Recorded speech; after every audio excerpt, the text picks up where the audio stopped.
Gracias, Libby. Muy buenos días, mis amados hermanos. Dios los bendiga. Estamos en esta mañana arribando a este segundo día de esta semana y damos gracias al Señor por darnos ese privilegio, ¿verdad? Entonces, mis hermanas, mis hermanos queridos, estamos tratando un tema muy bonito que habla de lo que es la sal, aquello que usted y yo siempre, todos los días, en todo momento, y yo creo que en todas las comidas, de una manera o de otra, procuramos usarla. Y como todo lo que es bueno, en exceso puede ser dañino. En el caso de la sal física, es igual.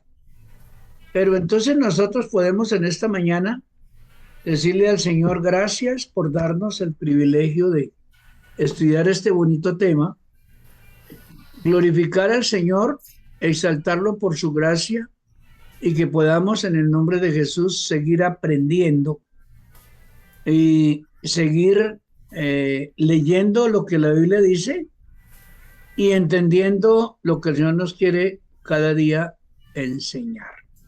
Amén. Mi buen Dios y Padre, nos encomendamos a ti en esta hermosa mañana, una vez más, para darte la gloria y la honra y la exaltación a tu debido y santo nombre.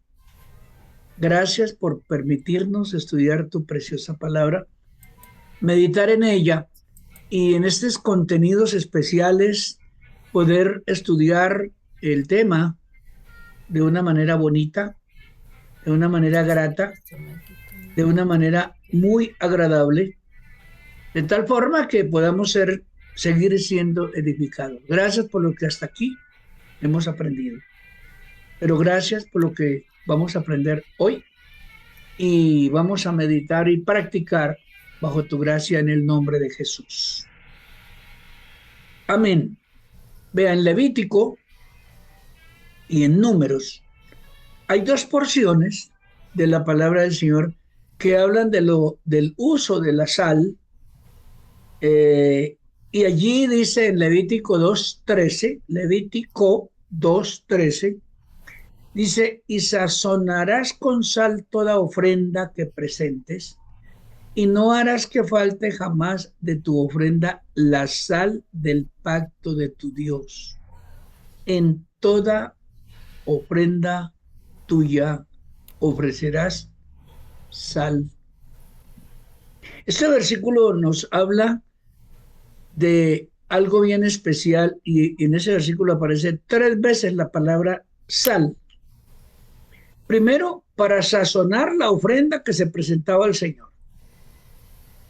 Segundo, que nunca podrían los israelitas presentar una ofrenda sin sal. Y tercero, que era un pacto de Dios con el hombre y del hombre con Dios.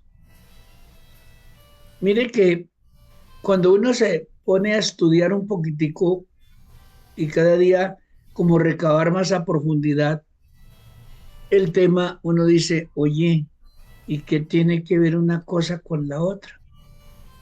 Pues así es. Mire que en todas las fórmulas, en todas las recetas que usted y yo de pronto desarrollamos en la cocina, siempre hay sal.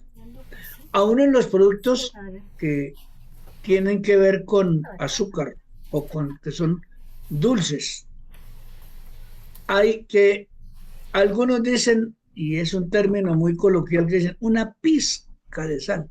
¿Cuánto es una pizca de sal?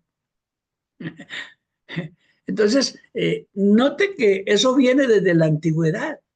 Ahora, en Números, para hablar de otro versículo, capítulo 18, versículo 19, dice, todas las ofrendas elevadas de las cosas santas que los hijos de Israel ofrecieren a Jehová, las he dado para ti y para tus hijos y para tus hijas contigo, por estatuto perpetuo. Y ahí dice, pacto de sal perpetuo es delante de Jehová para ti y para su descendencia contigo. Entonces, de generación en generación, el pacto de la sal, que tiene una simbología impresionante, se debe hacer y dejarlo para los hijos y las hijas.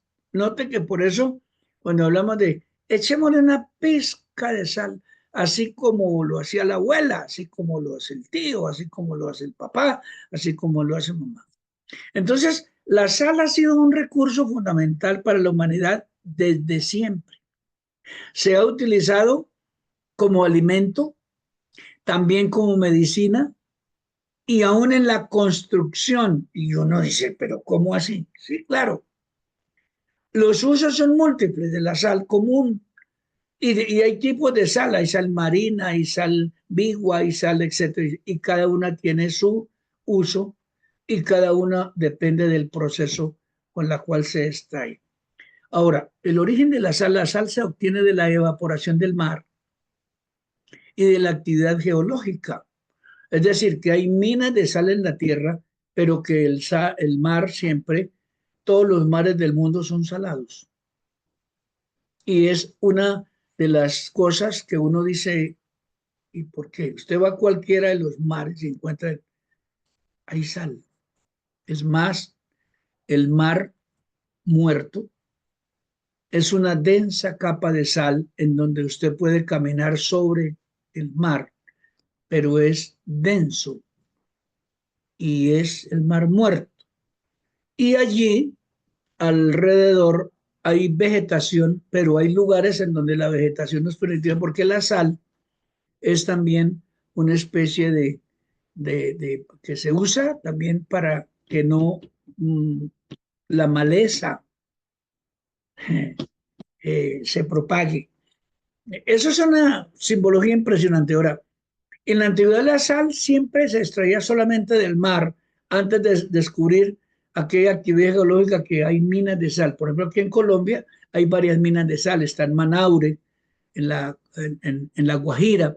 Cuando usted haya ido o si va a ir o si ha visto por lo menos en geografía, hay unas minas allá, mayormente en una población que se llama Manaure, en la Guajira.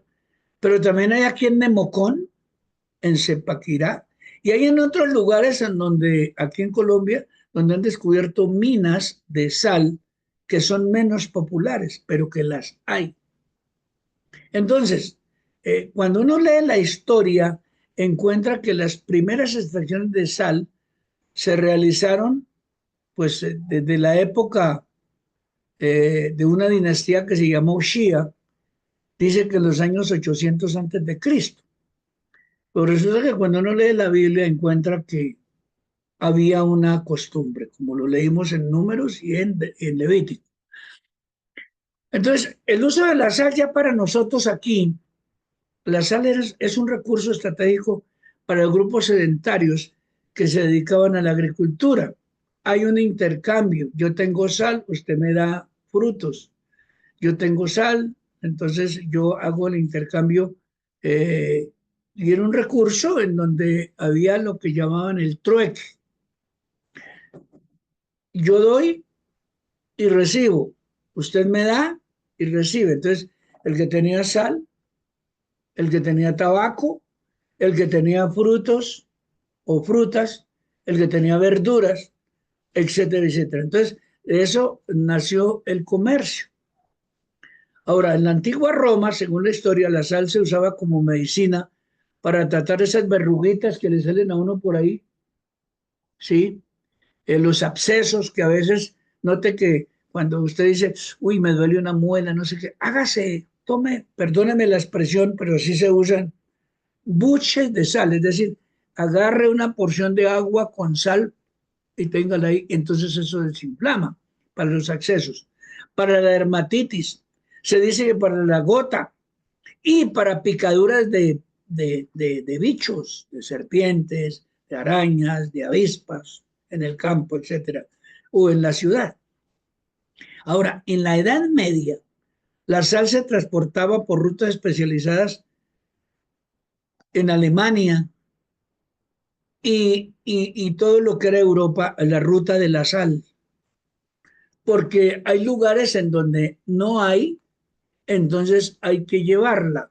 Y note que usted encuentra que en todos los supermercados regularmente hay sal, de tal manera que se utiliza para el consumo humano, para los animales también.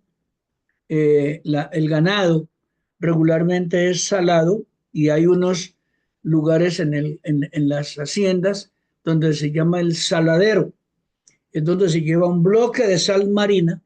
Eso se compra por bloques. Yo lo digo porque yo fui ganadero también en mi época de joven. Entonces se compra el bloque de sal, se coloca en un saladero y allí los animales van a lamer y luego van a tomar agua y a comer pasto. Y eso hace que su organismo asimile y haya una producción mayor, porque la sal tiene mucho, tenemos mucha historia de la sal. Ahora, la sal es necesaria para nuestro organismo, para el organismo de todos los seres humanos. Ayuda a mantener el equilibrio, dicen los expertos, de los líquidos del cuerpo. Ayuda para absorber los nutrientes y aún para que le cause a uno sueño en las proporciones y en las porciones, en las dosis que sean formuladas por los expertos, por los médicos. Ahora, el exceso, como ya les dije, todo es nocivo y puede provocar lesiones renales, hipertensión y muchas otras cosas se derivan de ahí. Pero es que el exceso, a veces uno encuentra que para mí, yo cuando voy a un restaurante, yo veo que tiene unos saleritos ahí. Y hay gente que dice, no, echémosle sal, pa, pa, pa. Y le echan y le revuelven. Y uno dice, Dios mío. Ahora, en lo posible uno debe dosificarla para que no le haga daño. Ahora, hay múltiples beneficios y médicamente está establecido que hay por lo menos 5 beneficios al consumir sal en nuestros alimentos. Dicen los expertos que, número uno, mejora la función cerebral al estimular la comunicación nerviosa con los músculos. Eso lo hace la sal. Promueve el buen funcionamiento del sistema nervioso. Eso dicen los médicos, la ciencia. Potencia el sistema inmune de nuestro organismo. Fomenta la circulación sanguínea y equilibra los niveles del colesterol. Ya le digo, en su debida proporción, no en el exceso. Entonces, además, la sal ayuda a controlar la cantidad de agua del cuerpo, regula los fluidos, mantiene la hidratación y transmite impulsos nerviosos y relajación muscular. Cuando uno estudia el tema, a uno le parece decir, uno dice, wow. Ahora, eso yo lo extracté de un libro de química médica. Y por eso lo digo, porque no. Entonces, pues claro, uno desconoce muchas cosas. Eso en esa parte. Entonces podemos decir, todo en exceso es dañino. Por ejemplo, se dice que una gotica, una cucharadita de miel de abejas pura que usted tome todos los días, eso es un beneficio tremendo. Pero si usted se excede y se toma una media de miel todos los días, pues usted se va a enfermar. Y así es con todo. Una copita de vino como aperitivo, de vino dulce, no para embriagarse, sino para estimular, eso es sano también. Pero una botella, dos, tres botellas, pues obviamente. Entonces todo en exceso es dañino, aunque sea muy bueno.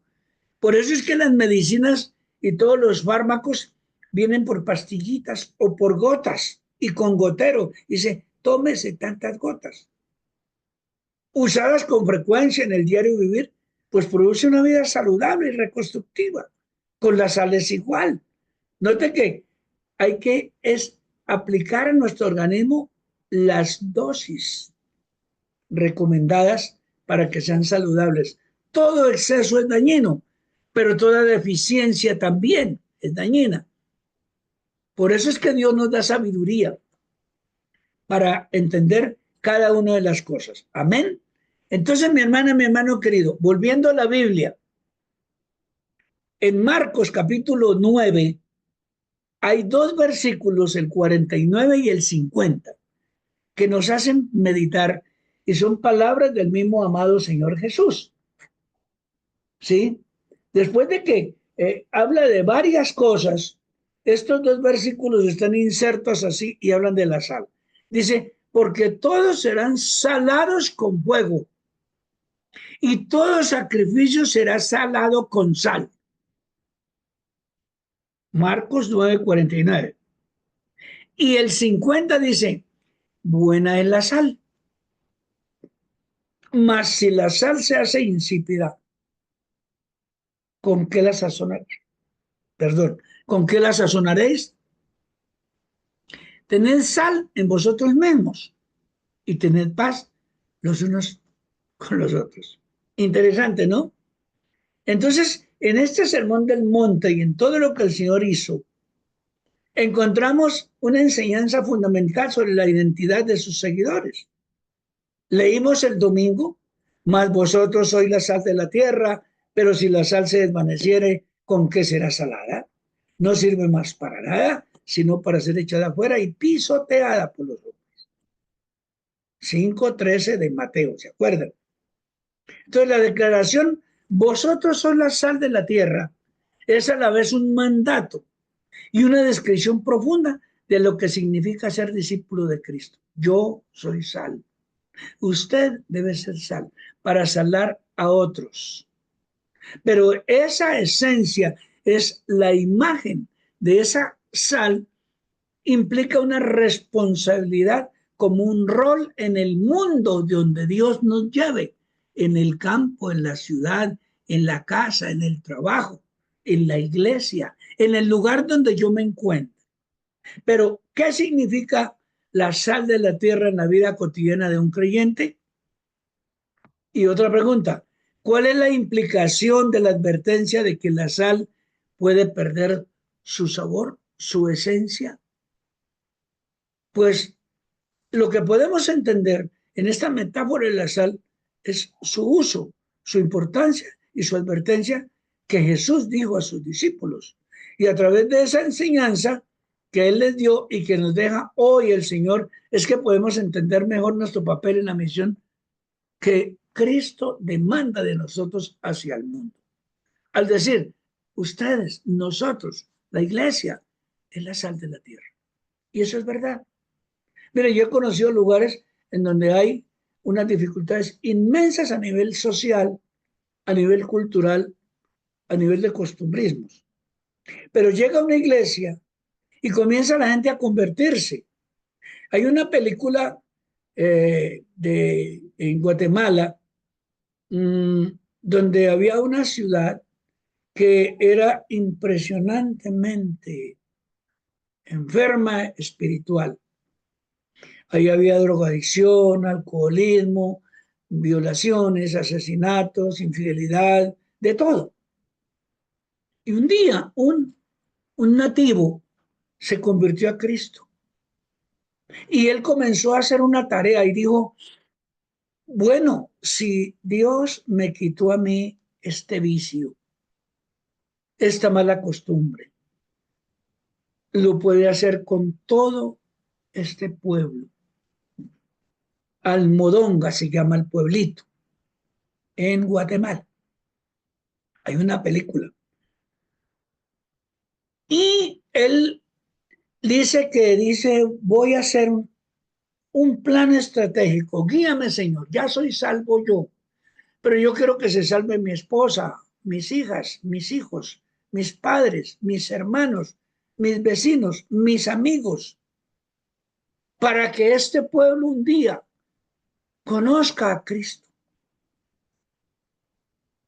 Y él comenzó a hacer un plan estratégico y comenzó a compartir el evangelio poco a poco, con ayuno y oración. Y llegó el momento en donde toda esa ciudad se convirtió a Cristo. Ahí en la película lo cuenta, Almolonga. Eso yo creo que usted puede verlo por internet, eso es fácil. Almolonga se llama. El milagro en Almolonga tiene varias connotaciones, pero fue algo impactante lo que Dios hizo a través de una persona que entendió: yo soy la sal de la tierra. Entonces lo importante es que podemos entender hoy: usted, mi hermana, mi hermano querido, que me está viendo y escuchando, puede que usted sea el único cristiano de su familia. Aún mejor ahí, porque a través de usted es que Dios va a bendecir a toda el sector, la casa en donde usted vive, el barrio, la vereda o el pueblo, y Dios lo llamó a usted para que seamos, ¿qué? La sal. Entonces eso es una tarea que debemos hacer nosotros. Es un compromiso. Por eso cuando dice, vosotros sois la sal de la tierra, pero si la sal se desvaneciere, ¿con qué será salada? ¿Cuántas personas estarán esperando que les compartamos de Cristo? ¿Cuántas personas estarán echándonos el ojo a ver cómo es que se porta este señor, esta señora? Ya lo veo que anda con la Biblia, ya no es borracho. ¿Qué será lo que hace? Eso es una forma de demostrar que somos sal, que tenemos un cambio de vida, que somos personas diferentes, que somos amables, que somos sencillas, que somos humildes, que somos serviciales, que compartimos el amor de Dios. Eso es ser sal de la tierra. ¿Mm?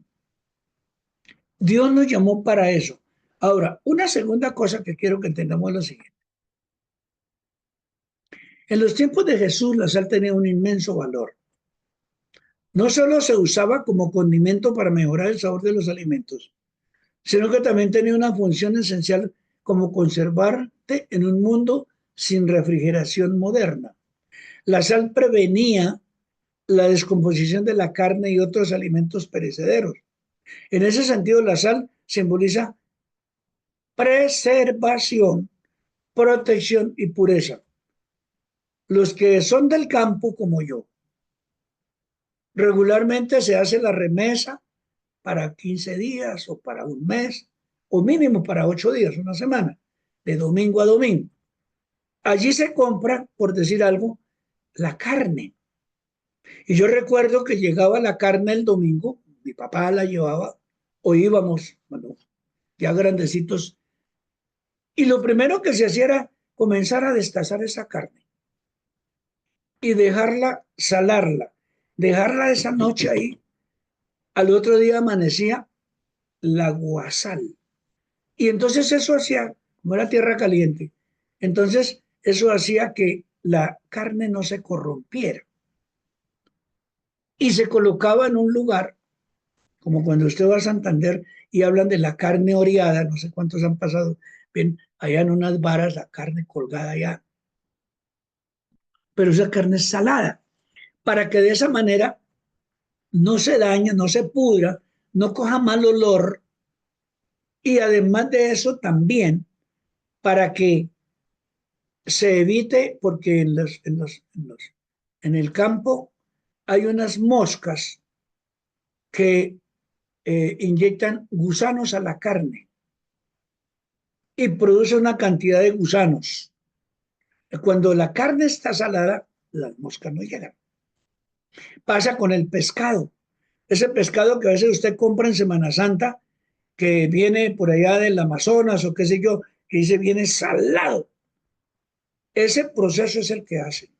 Cogen el pescado, lo abren, le echan sal en abundancia, lo secan al sol y luego así seco es que lo empacan y luego lo traen. Y usted, creo que todos han visto en los supermercados para Semana Santa. Ahorita en 2 meses va a comenzar usted a ver en los supermercados ese pescado seco. Ese es el poder que... ¿Y cómo lo hacen? Con sal. Entonces, eso fue lo que quiso decir el Señor, porque en ese entonces la sal era la que prevenía la descomposición y de la carne y de otros alimentos perecederos. En ese sentido, la sal simboliza entonces esas tres cosas que le dije. pureza, protección y preservación. Entonces, la gente del campo, cuando dice, bueno, vamos a comer carne hoy, porque se come carne en el desayuno, además de la... Entonces se coge la porción, se corta, y vamos a echarla en agua caliente para sacarle un poquito la sal y luego sí prepararla. Entonces, en muchas culturas antiguas, como en la nuestra, la sal es un símbolo de lealtad y compromiso. Es pacto. Por eso el pacto de sal que habla. Y por ahí en primer libro de Samuel habla del pacto de sal. Eso añade una capa que significa la declaración de Jesús como la sal de la tierra. Y sus seguidores estamos llamados a ser un pueblo leal y fiel a Dios, preservando la verdad, la justicia, la pureza, la protección y la preservación de que este santo libro, la palabra del Señor, no sea contaminada, sino que se conserve pura para que la gente reciba la protección de Dios a través de este santo libro, la palabra del Señor. Amén. Entonces la sal aparece repetidamente en la Biblia y cada mención aporta una matriz diferente a nuestro entendimiento de las declaraciones de Jesús. Por eso, cuando leímos el Levítico, en las ofrendas la sal era obligatoria, simbolizaba la durabilidad del pacto con Dios. En Números vimos, Dios hace un pacto de sal con los sacerdotes, lo que indica la naturaleza perpetua de sus promesas. Y en Colosenses, cuando dice que sean nuestras palabras sazonadas con sal, ¿se acuerda? 4:6 de Colosenses. Entonces Pablo también instruye a los creyentes a que sus palabras sean sazonadas con sal, es decir, llenas de pureza, llenas de gracia, llenas de sabiduría, llenas de humildad, llenas de bendición. Entonces, la repetición del uso de la sal en el contexto bíblico fortalece la idea de ser la sal de la tierra. Implica más que simplemente mejorar algo, implica mantener la pureza y la santidad en las relaciones y en la vida cotidiana de los creyentes, de los seguidores de Jesús, de los hijos de Dios, de usted y yo que somos discípulos del Señor. Ahora, ser sal de la tierra, ¿qué implica para nosotros entonces? Pues Jesús declara que sus seguidores son la sal de la tierra, usted y yo, lo que conlleva tres funciones claves que cumple la sal en el mundo físico: sazonar, preservar y purificar. Y nosotros, cuando hablamos de sazonar, es darle sabor a la vida, como se le da a los alimentos con la sal. Entonces, la primera función de la sal es sazonar. Los alimentos, por más nutritivos que sean, pueden carecer de sabor sin el toquecito de sal. Dice, uy, esto está insípido, esto no sabía nada. Algunos dicen, uy, sabía bruja, yo no sé qué más voy. Entonces, de manera similar, la presencia de los creyentes en el mundo, nosotros los hijos de Dios, estamos destinados a hacer una diferencia significativa, porque siempre, en todo lugar donde hay un creyente, habrá sal de Dios y habrá bendición de Dios. Entonces, la vida cristiana debe ser que hagamos que el mundo sea más sabroso, introduciendo cualidades que reflejan la bondad de Dios. Note usted que de una manera implícita, así puede ser, en cualquier reunión dicen, gracias a Dios llegamos, aunque no conocen a Dios. Muchas personas dicen eso. Dice, bueno, gracias a Dios terminamos, aunque no sigan a Dios. Gracias a Dios todo salió bien. Eso se llama darle sabor a la vida, porque Él es el que permite que todo salga bien. Por eso, en el ejemplo de Hechos, en el capítulo 16, Pablo y Silas, después de ser encarcelados injustamente, no solo no se quejan, sino que cantan himnos a Dios. Y esa actitud positiva tiene un impacto en los prisioneros y en el carcelero, quien finalmente se convierte en cristianismo. Entonces aquí vemos cómo los creyentes, siendo sal, podemos traer alegría y esperanza a los demás, incluso en las circunstancias más complicadas. Eso se llama sazonar, dar sabor a la vida. Y otra cosa es que cuando se habla de que la sal preserva, entonces hace que frene la corrupción. Y escúcheme esto. La segunda función del cristianismo, viéndolo desde el contexto de la sal, es preservar. En el mundo antiguo, la carne, si no se preservaba con sal, se descomponía rápidamente y el olor terrible. De la misma manera, nosotros los cristianos estamos llamados a actuar como un agente de preservación en el mundo, contrarrestando la corrupción moral, espiritual y social. Eso implica un compromiso firme con la verdad y la justicia. Y a eso hemos sido llamados porque somos sal.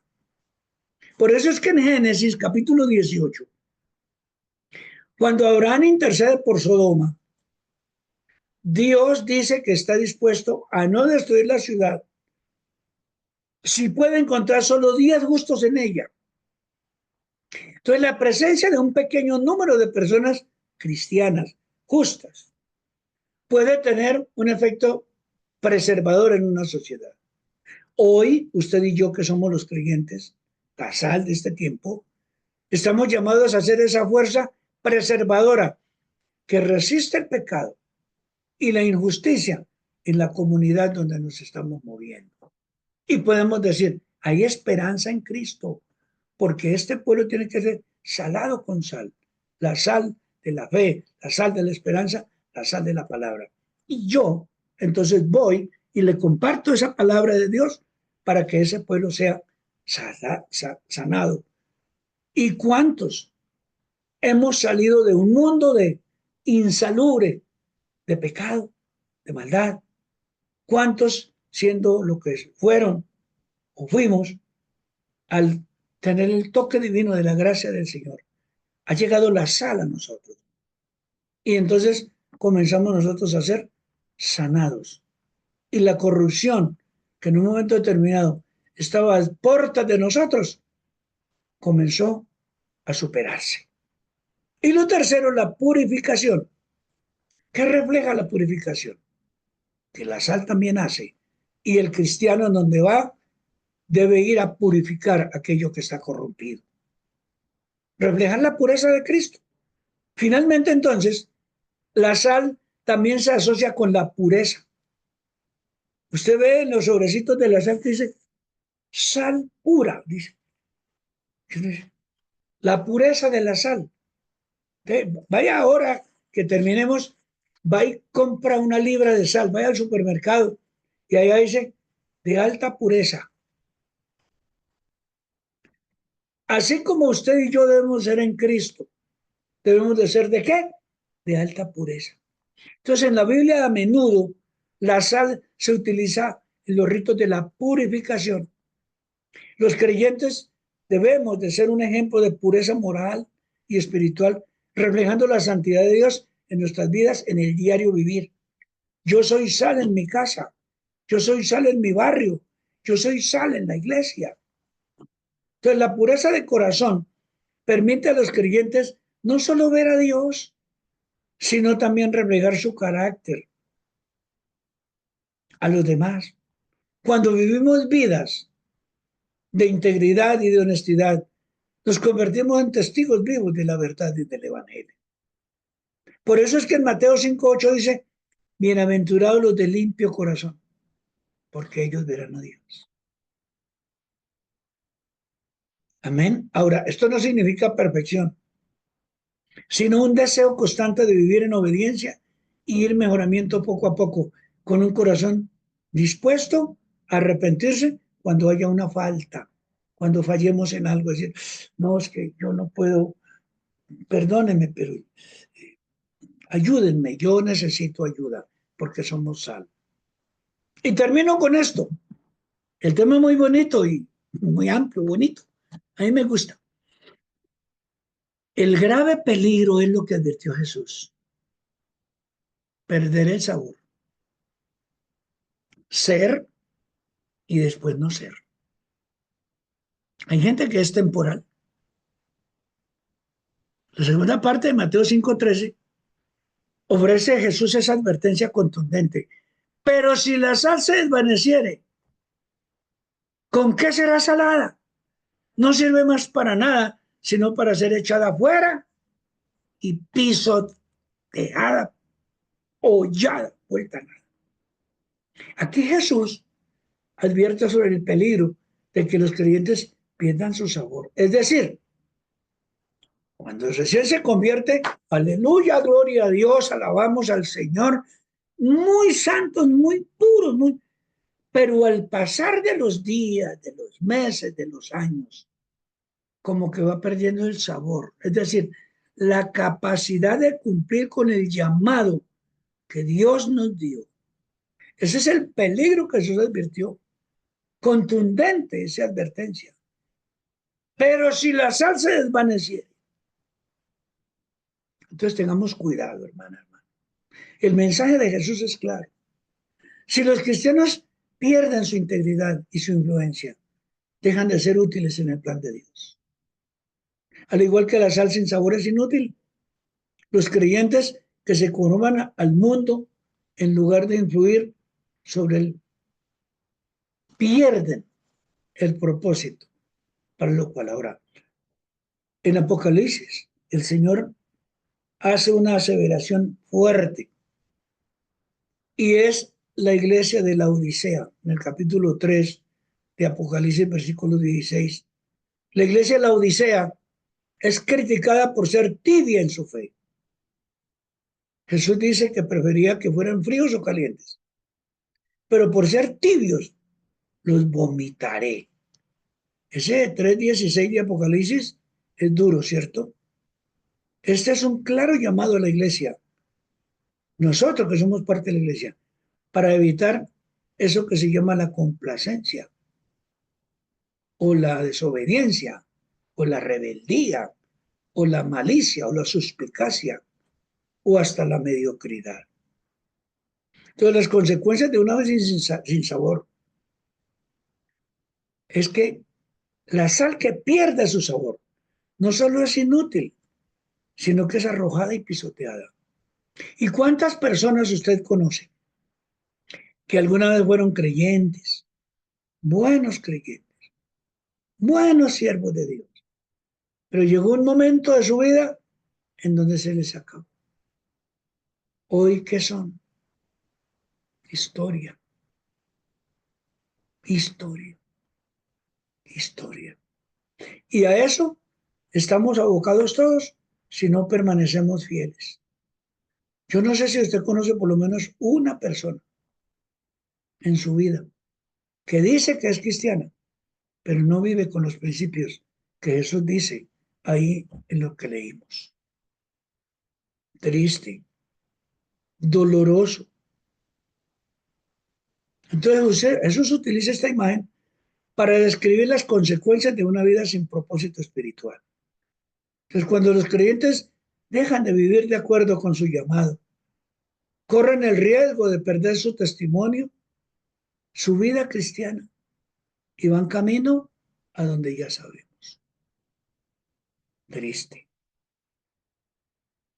Hoy en día, los creyentes enfrentamos la tentación de diluir los valores y las creencias para ser afectados y aceptados por una cultura sin Dios. Y note que los mismos gobiernos en diferentes partes del mundo están promoviendo el ateísmo o promoviendo otra clase de dioses, otra clase de formas de estilos de vida. Entonces ahí aparece el deporte, la vida social, bueno, y muchas otras cosas para quitar el principio divino. Pero sin embargo, Jesús nos llama a mantenernos fieles, sin importar las presiones externas que nos acosan en el diario vivir, porque nuestro valor radica en la fidelidad a Él.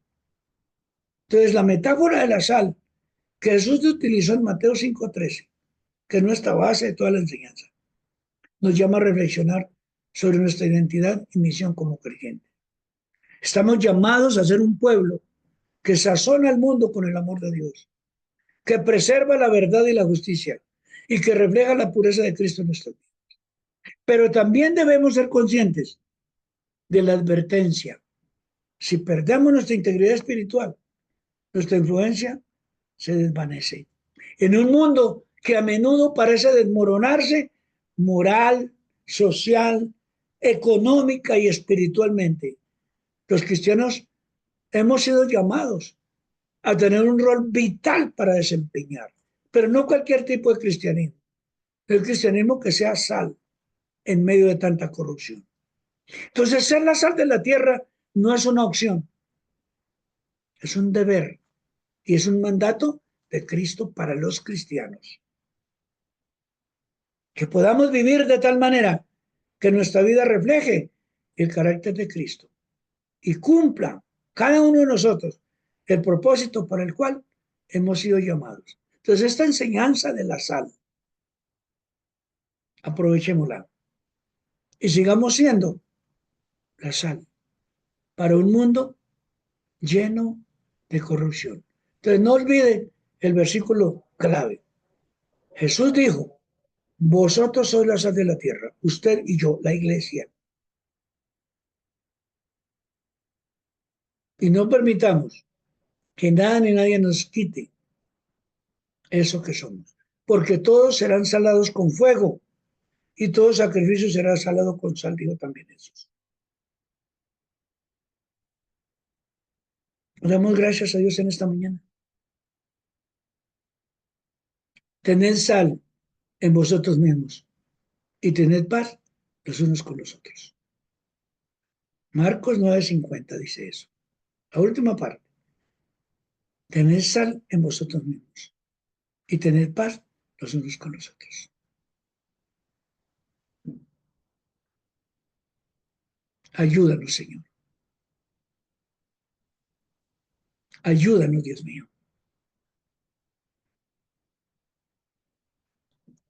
En esta mañana, esta preciosa palabra que ha sido diseñada por la boca de Jesús, salida del mismo corazón de Cristo, el Salvador y Señor, taladre lo más profundo de nuestro corazón y nos haga entender el mensaje puro y santo, para que podamos en el nombre de Jesús ser esa sal que Él siempre ha querido, para que podamos dar sabor a la vida, a la familia, a nuestra propia vida, a la iglesia del Señor, para que podamos frenar la corrupción, esa corrupción moral, espiritual y social que está dañando tanto la humanidad de este tiempo. Y Señor, que nos des el privilegio de reflejar la pureza de Cristo como lo hace la sal. Señor, glorifícate en esta hermosa mañana y derrama una unción de bendición para seguir siendo nosotros la sal en medio de tanta corrupción. Que hagamos la tarea que Dios nos ha encomendado, que la logremos realizar con dignidad, siendo cada uno de nosotros responsables delante del Señor, llevando la verdad en la mente, alma, cuerpo y corazón. Que nuestras relaciones sean sazonadas con sal. Que nuestra vida sea el reflejo del amor de Jesús.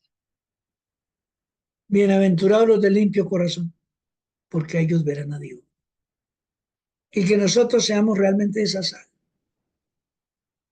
Pureza de vida, santidad, gracia divina y un esfuerzo para que comencemos a hacer una tarea de sanar este mundo que está tan corrompido. Señor, gracias por esta mañana y por permitirnos estudiar tu preciosa palabra, la cual nos hace entender la misión que nos has encomendado, el llamado y la unción del Espíritu no solamente para vivir esto, sino para enseñarlo a otros, para compartirlo en el amor de Dios y poder hacer que Colombia sea sanada de la corrupción que hay. Señor, que sigamos siendo la sal de la tierra, en el nombre de Jesús, en el nombre de Jesús. Amén y amén. Mis hermanas y mis amados hermanos queridos, que mi Señor me los guarde, que mi Señor me los bendiga y que esta palabra que hemos trabajado en estos días realmente satisfaga nuestra necesidad y que podamos hacer la tarea. Dios les bendiga. Buenos días.